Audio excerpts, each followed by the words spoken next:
Introduction. Look, Deepak, what I got. I have a torch. Yes, it is. But I don't think that you have better than mine. Look what I have. I have a laser light. Laser light? Wow, it is quite fascinating.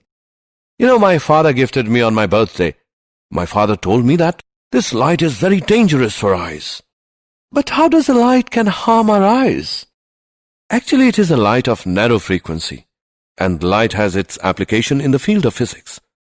Can you tell me more of it? Yes, sure. In this lesson, you will learn about the dual nature of matter and radiation.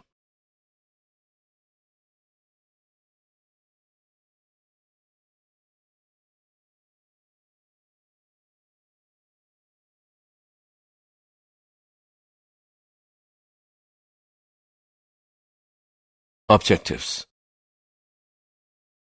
At the end of this lesson, you will be able to explain the electron emission, explain the photoelectric effect, discuss wave theory of light, state Einstein's photoelectric equation, find energy of photon, explain the particle nature of light, explain wave nature of matter, state Heisenberg principle, explain Davisson and Germer experiment.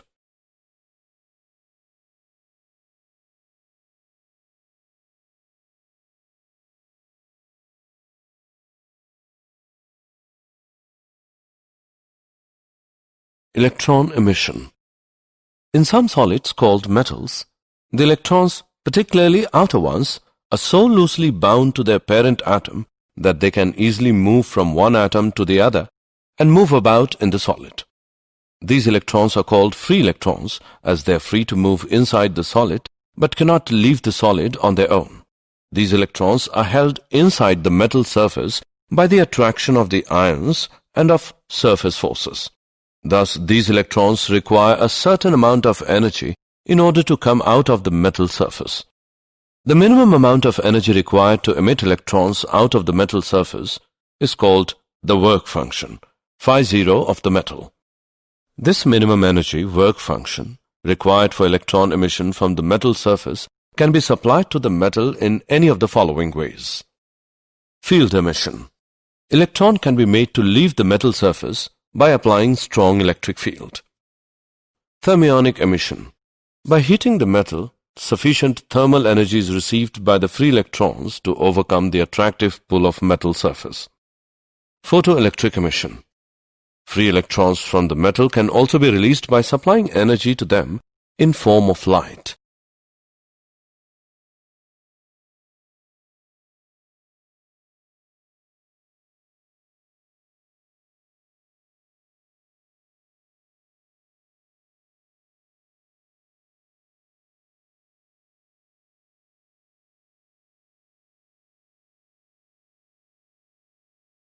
Photoelectric effect. The emission of electrons from metallic surface by light energy is called the photoelectric effect, and the electrons so emitted are called the photoelectrons. Hertz observations. While performing an experiment for production of electromagnetic waves by means of spark discharge, Hertz observed that sparks occurred more rapidly in the air gap of his transmitter when ultraviolet radiations was directed at one of the metal plates. Hertz could not explain these observations, but other scientists did it. They said that the cause was the emission of electron from metal plate due to incidence of high-frequency light. This is photoelectric effect.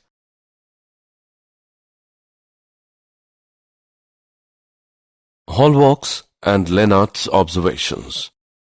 Philip Lenard observed that when ultraviolet radiation was made incident on the emitter plate of an evacuated glass tube enclosing two metal plates called electrodes, current flows in the circuit. These observations indicate that when ultraviolet radiation fall on the emitter plate, the electrons are ejected from it, which are attracted to its anode plate. The electrons flow through the evacuated glass tube, completes the circuit, and current begins to flow in the circuit. Then Lenard and Hallwach studied further by taking a zinc plate and an electroscope. The zinc plate was connected to an electroscope. They observed that when an uncharged zinc plate was irradiated by ultraviolet light, the zinc plate acquired positive charge. When a positively charged zinc plate is illuminated by ultraviolet light, the positive charge of the plate was increased. When a negatively charged zinc plate was irradiated by ultraviolet light, the zinc plate lost its charge. All these observations show that when ultraviolet light falls on zinc plate, the negatively charged particles, that is, electrons, are emitted.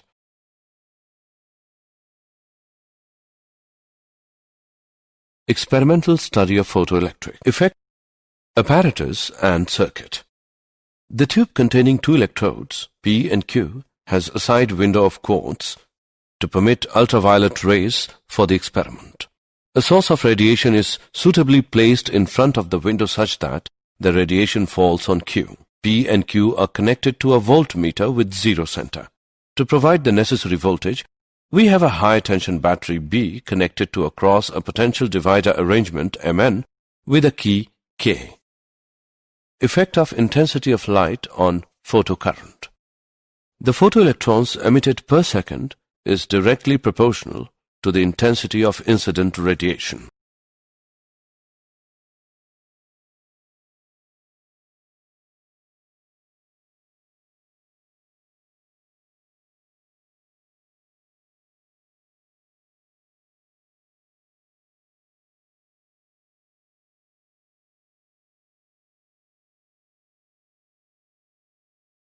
Effect of potential on photoelectric current. Curve A is for low intensity of the incident radiation and curve B is for high intensity of the incident radiation. The photoelectric current increases with the increasing potential. For a certain potential, the current becomes maximum. After that, increase of potential does not increase the current, and that is called the saturation current. Let the potential of P be now made zero. At this stage, a small current is observed due to the few electrons which, just because of sufficiently large velocity of emission, are able to reach P, even though P does not have any positive accelerating voltage. Now let P be made negative by sliding the running contact L towards N. The current begins to fall off rapidly, and at a given fixed value of potential, minus V0, the current becomes zero, and the photoelectric emission will stop altogether. This voltage, V0, is called the stopping potential. Photocurrent is zero when the stopping potential is sufficient to repel even the most energetic photoelectrons with the maximum kinetic energy, Kmax, so that Kmax is equal to EV0.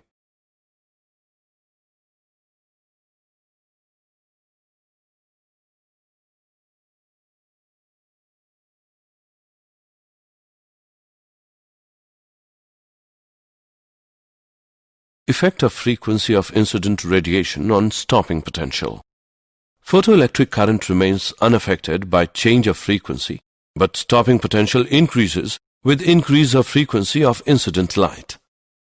If we plot a graph for stopping potential V0 against frequency V of incident light, it is in the form of a straight line. If frequency is continuously decreased, the stopping potential becomes zero at a certain frequency. This frequency is called the threshold frequency. Thus, threshold frequency is the minimum frequency of incident light at which the stopping potential or maximum kinetic energy of emitted electrons becomes zero.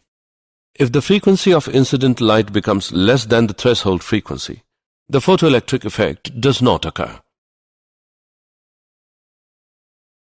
Photoelectric effect and wave theory of light. According to wave theory, the kinetic energy of photoelectrons must depend on the intensity of incident light. But according to experimental observations, the kinetic energy of photoelectrons does not depend on the intensity of incident light. According to wave theory, the light of any frequency can emit electrons from metallic surface provided sufficient intensity of light. But according to the experimental observations, the light of frequency less than threshold frequency cannot emit electrons, whatever the intensity of incident light may be. According to wave theory, the energy transferred by light waves will not go to a particular electron, but it will be distributed uniformly, so emission of electrons will take some time. But experimental observations show that The emission of electrons take place instantaneously after the light is incident on the metal, whatever the intensity of light may be.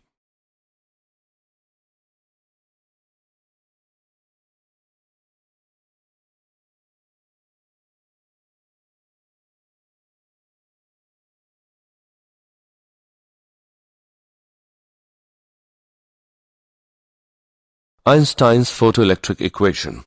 Energy quantum of radiation. Light propagates in the form of small bundles of energy called quanta or photons. The energy of each photon is h nu. When u is the frequency of light and h is the Planck's constant. The value of h is 6.62 into 10 raised to the power minus 34 joule second. If the electron absorbs the energy from photon more than the energy needed to escape out from the metal surface, that is phi 0, then the electron is emitted with maximum kinetic energy Kmax, which is equal to h nu minus phi 0. This equation is known as Einstein's photoelectric equation. Important points. For the emission of electron from metal surface, h nu greater than phi 0. This shows that greater the work function phi 0, greater the threshold frequency needed to emit the electron. The more the number of photons available, the more the number of electrons absorbs energy from the photons, and therefore greater is the number of electrons emitted from the metal surface. We know that Kmax equals EV0, and Kmax is equal to h nu minus phi 0. So, h nu minus phi 0 is equal to EV0. EVO is equal to h by E into nu minus phi 0 by E. If we plot a graph between nu and V0, taking nu on x-axis and Kmax on y-axis, the graph is a straight line, since equations is of the form y, which equals mx plus c. The slope of the line m is equal to h upon E, which is a universal constant.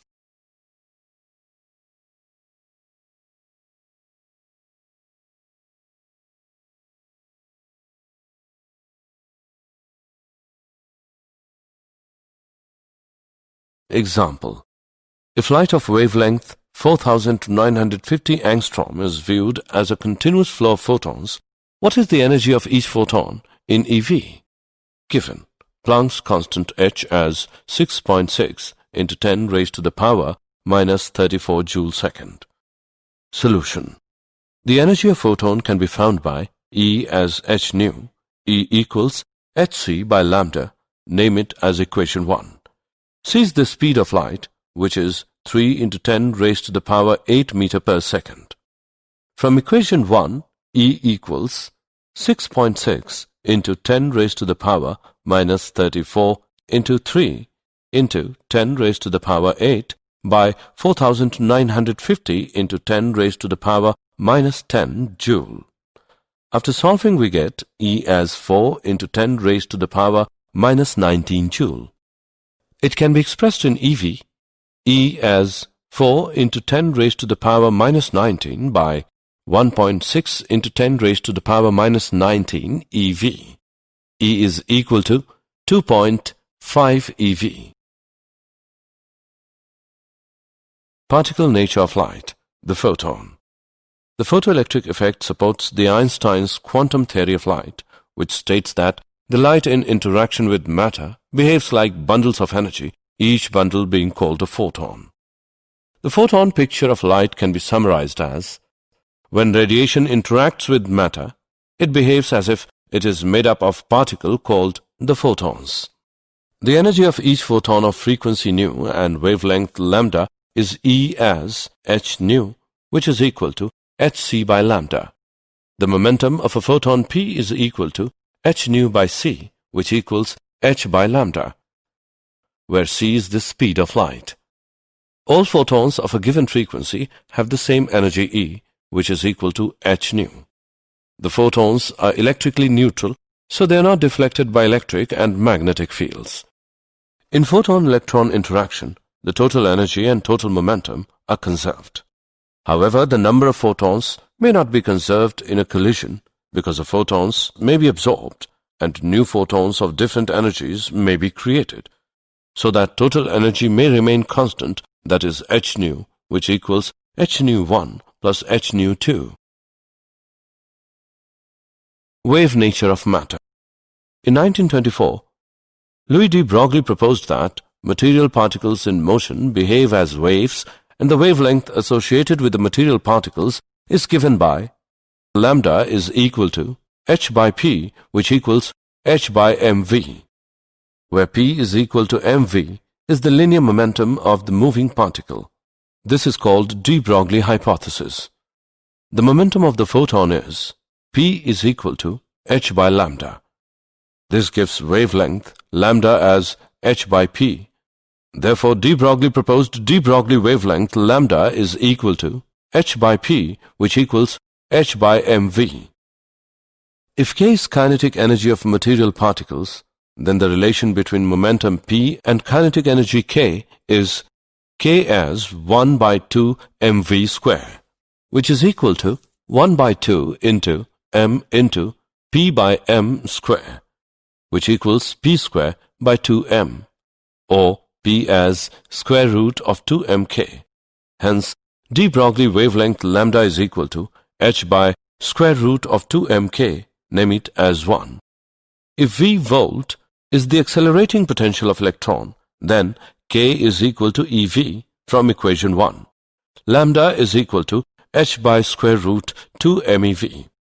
Substituting the values of m, e and h, we get lambda as 12.27 by square root of v angstrom.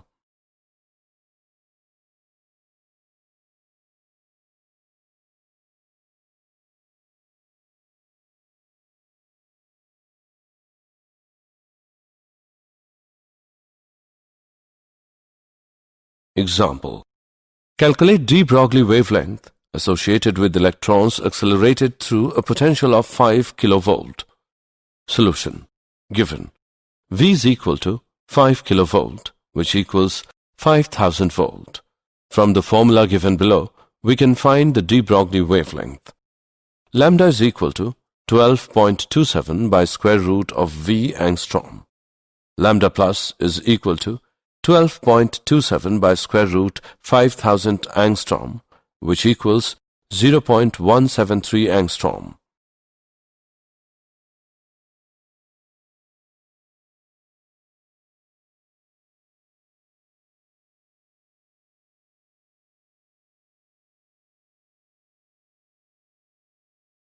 Wave packet. According to Heisenberg, it is impossible to measure both the position and momentum of a material particle exactly at the same time. The product of uncertainties in simultaneous determination of position delta x and momentum delta p is of the order of h cap, where h cap is equal to h by 2 pi.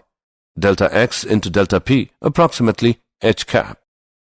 A wave of definite wavelength extends over all space, but an electron, which is represented by wave, cannot occupy all space. Therefore, it was suggested by Max Born that a material particle, say an electron, is not equivalent to a single wave, but it is equivalent to a wave packet, which is superposition of a number of waves of varying frequencies and results in a finite region where waves interfere constructively, and the particle has maximum probability of occurrence in this region. This region is called wave packet.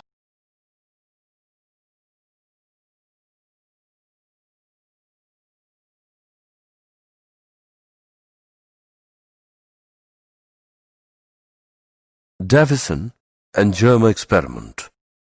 The given figure shows the set of Davisson and Germer experiment. The electrons are accelerated to the desired energy by applying potential from a high-tension HT battery to a cylinder A, having fine holes along its axis so that a fine beam emerges along the axis of the cylinder. The beam is directed at a block of nickel crystal known as the target T that is capable of rotating about an axis parallel to the incident beam direction. The electrons are scattered in all possible directions by the atoms of the crystal. The intensity of the scattered electron beam in a particular direction is measured with a Faraday cylinder called the collector C. The collector can be moved along a graduated cylinder scale S and is connected to a sensitive galvanometer. The deflection of the galvanometer is proportional to the intensity of scattered electron beam entering the collector. The variation of the intensity I of the scattered beam with the scattering angle theta is measured for various electron energies. From de Broglie relation, the de Broglie wavelength associated with the 54 eV electrons can also be determined. For these electrons accelerated through a potential difference of 54V, lambda is equal to h by p, which equals 1.227 by square root of v. Nanometer is equal to 1.227 by square root of 54 nanometer equals 0.166 nanometer. The Davisson-Germer experiment thus provides direct verification of de Broglie hypothesis of wave nature of material particles.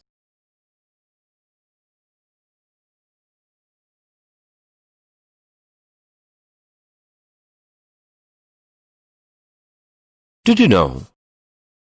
In 1905, Albert Einstein was a German-born theoretical physicist who explained the photoelectric effect. In 1924, Louis de Broglie gives his theory on wave-particle duality.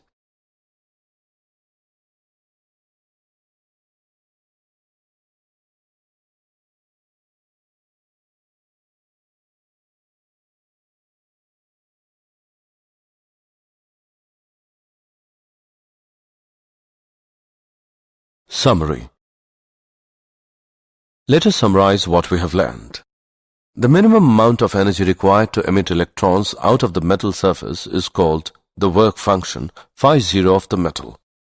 The energy can be supplied in three ways: field emission, thermionic emission, photoelectric emission. The emission of electrons from metallic surface by light energy is called the photoelectric effect, and the electrons so emitted are called the photoelectrons. Photoelectric current depends upon intensity of incident light, applied potential, frequency of incident light.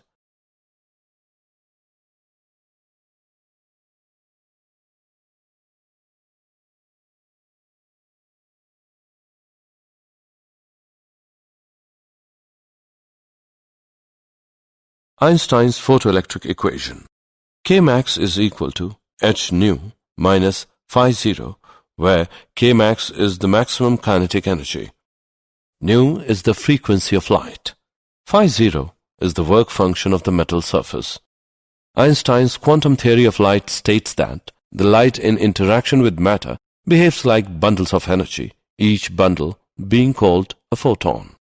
The energy of each photon of frequency nu and wavelength lambda is E equals h nu. De Broglie wavelength lambda is equal to h by square root of 2mk, where k is kinetic energy of material particles. Heisenberg principle states that it is impossible to measure both the position and momentum of a material particle exactly at the same time. The Davisson-Germer experiment provides direct verification of de Broglie hypothesis of the wave nature of material particles.